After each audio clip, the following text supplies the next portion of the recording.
I am Donald Trump, and let me tell you this much. Listen closely here.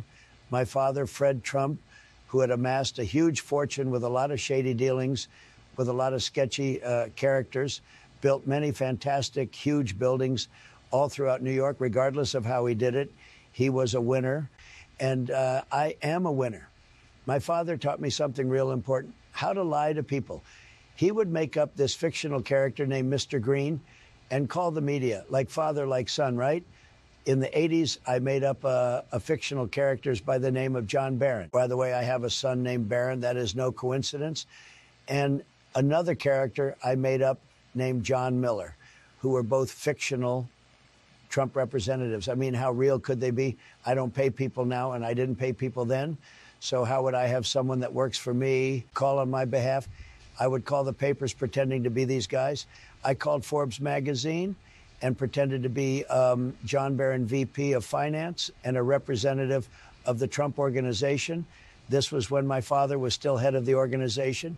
I faked that call and told them that my assets in excess of 90% of all of what my extremely wealthy father had was given to me. Imagine that. Even back then, I didn't care about being a fraud to get on the Forbes 400 list. John Barron never existed. And today, there's a former Forbes investigative journalist revealing new audio tapes from the 1980s. He says they feature Trump calling him and lying about his wealth, part of an effort to land a spot on the coveted Forbes 400 richest list. But the kicker, Trump doing it with a fake identity. You may have heard about this. He pretends to be a Trump representative named John Barron. Okay, what's your first name, Danny? John Barron. Most of the assets have been consolidated to Mr. Trump, you know, because you have down Fred Trump. But I think you can really use Donald Trump now, and you can just consolidate. Are you saying that perhaps for tax purposes the ownership has been transferred to Donald Trump? Correct. That's correct. Okay, and when you say, in excess of 90% of the ownership, I believe? I'd say in excess of 90. In fact, well, it's really closer to even the ultimate. And they believed the whole story. This also gave me a fake net worth that I could go and borrow enormous sums because everyone thought I was richer than I was. I'm getting sued for that now, by the way, but it's political witch hunt, believe me. Anyway, with that, I was able to get the money to buy a building would later become Trump Tower, but they had some horrific artwork on the building that they wanted to put in a museum, but it was delaying construction. I had the guys destroy the artwork on the building so I can build the magnificent Trump Tower. I got so much backlash from the fake news media that I had to go into hiding. Can you believe that? Trump being quiet.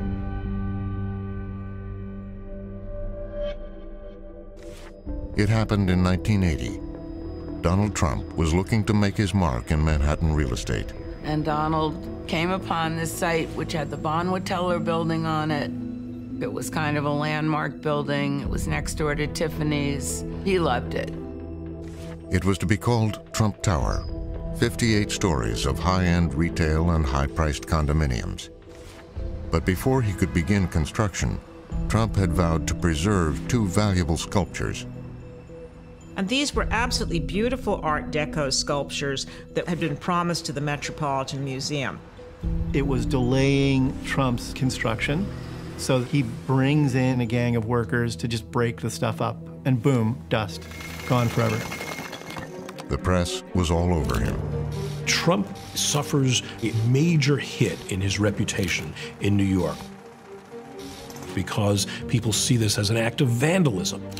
And everyone came down on his head. He was in a lot of trouble in the city. He was in the headlines every day. Donald Trump went underground.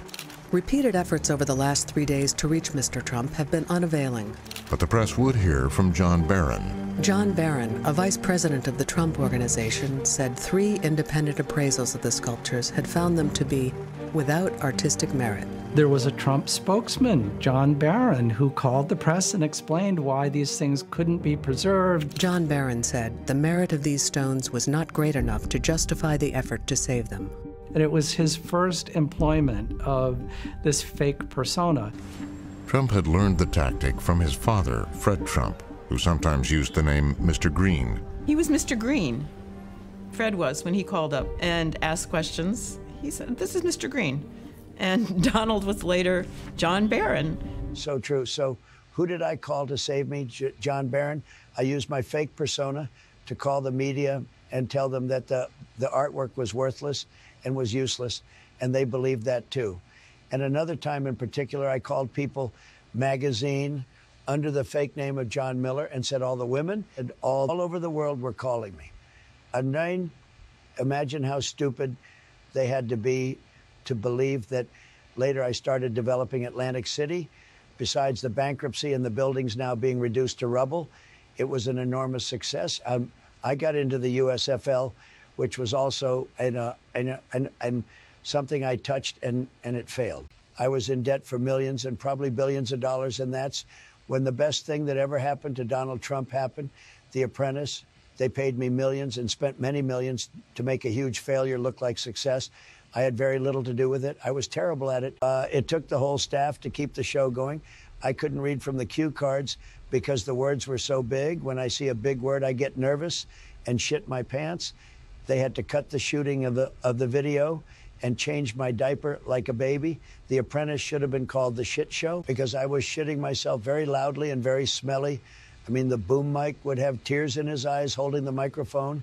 I mean, the cheeseburgers, fried chicken, chicken nuggets, French fries, hamburgers, pizza, and ice cream would all come out in storm that would clear out a skunk farm. The show was such a hit that Stormy Daniels banged on my door asking for my enormous 2¼ inch penis. I hit it raw, and the pussy was so good, I lasted 15 seconds. Then I told my dumbass lawyer to give her $130,000 to be quiet because I was married with an infant son. Not bad, Stormy. $130,000 for 15 seconds. You only had to hold your nose and not try to puke.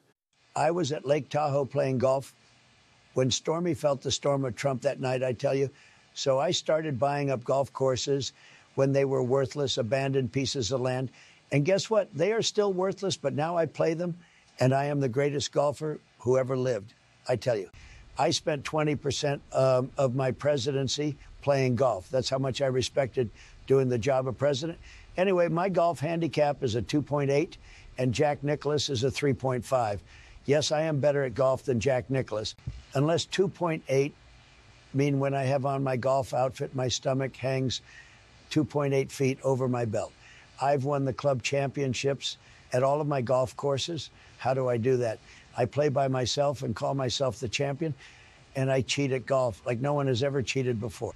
I cheat on my wife, I cheat at business, and yes, I cheat at golf too.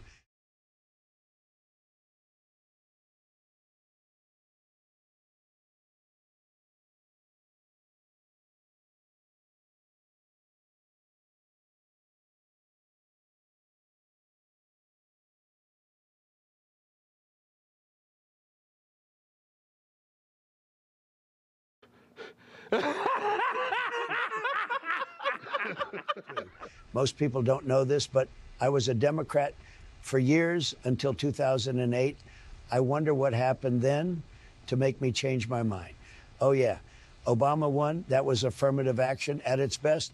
Folks, and after his failed presidency, excuse me, I'm getting a little senile like Sleepy Joe, but Obama kicked the Republicans' ass for 8 years so badly, the party was in shambles. I took over the weak Republican Party, talked about them and their families, and they didn't do anything except eventually start to kiss my ass after I won the nomination. Then during my presidency, which was the greatest since Abraham Lincoln, I pretty much played more golf, so I didn't have time to do much else. But during my presidency, they had the biggest stupid protest in the world's history that was in response to the tragic death of George Floyd. They were protesting outside of the White House, and you know what my dumb ass did? I asked my defense secretary, Esper, can we shoot protesters? You know, I never knew the Constitution and don't really care about it, nor the First Amendment, unless it applies to Trump and people who like Trump. Everyone else, I don't care, shoot them. Then my staff and I came up with the great idea to tear gas protesters, peaceful or not, so I can take my dumb ass and pose for a picture with the Bible upside down in front of a church. Talk about Dumb and Dumber running the country. We won over some great people and made America great again. But I had the best ideas, like solving the hurricane problem by dropping nukes in them, and George Washington took over the airports in the Revolutionary War. Then during my successful presidency, the China virus, known as COVID-19, left China for America to invade my presidency. I said that it was all a hoax, and I think I was right. Maybe poor Herman Cain, he would be alive today if he didn't listen to my BS about the virus, like you should shine a bright light inside of the body or drink disinfectant and pop hydroxychloroquine. I said the virus would be over in 2 weeks and it will kill no one. I was going to lose the election, COVID or not, because they were going to cheat, which begs the question, why would I participate in another election if the previous one was stolen? That's because I know the election wasn't stolen. We lost 60 cases, and I incited a riot on the Capitol on January 6th and watched people get killed because I wanted to be a little bitch and not admit I lost. That's why my dumb ass was impeached a second time. That's another record. Gosh darn, I can't get impeached, and I barely remember who the president before myself was. Bozo, I don't know. I think it was some type of clown. So even with 4 indictments, 91 charges, a mugshot, owing millions for being liable for assault of a female, having $500 million that I cannot pay. By the way, I'm having a fire sale. Everything must go. I will probably be selling ass here shortly. Even with that, I'm still probably going to get elected and stick it to the Republicans, Democrats, and the rest of America. So in 2024, vote for me again, and I will make America great again. Because obviously I failed at it the first time, like I do all of the time.